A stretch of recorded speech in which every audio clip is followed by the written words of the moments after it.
Now, Jesus was the great question asker. And in fact, we see how curious Jesus was when he was a 12-year-old, as a child, in the temple, asking questions, learning, speaking. And then through the Bible or the Gospels, we see how much Jesus asked questions. So here's your next task. Thanks, Sai. So here is an idea to try in your chatbot. Can you tell me something interesting about how Jesus used and asked questions in the four Gospels? How many questions did he ask? Also, why did he ask questions? Pause the video now or try it later. All right, so welcome back. I put that in just the basic question, which was that, how many questions did Jesus ask? And he asked 300 questions, which is amazing, and often answered people with a question.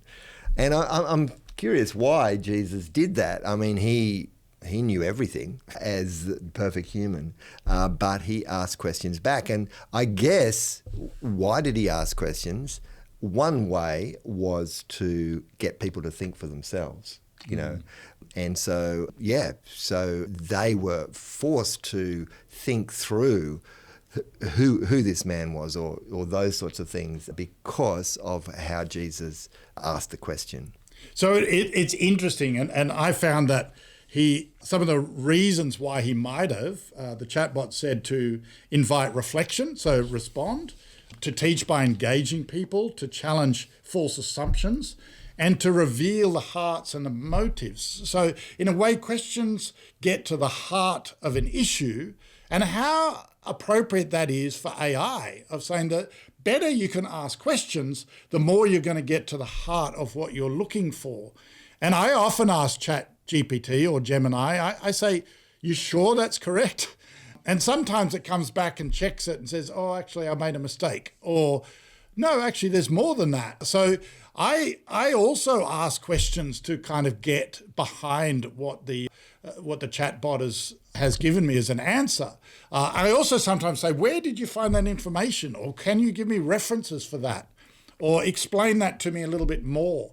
So don't be afraid to keep pushing the chatbot with questions. So we do it in human life, and interesting how that also applies in the AI world. Yeah, interestingly, we as an organisation have been learning more about questions in real life and to uncover where people are at, what they're thinking, how they're feeling, and learning to ask better questions.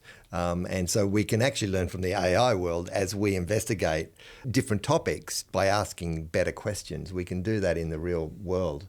And actually draw people out of themselves in such a loving way. I think it's a really helpful way to see life and to get the best of people.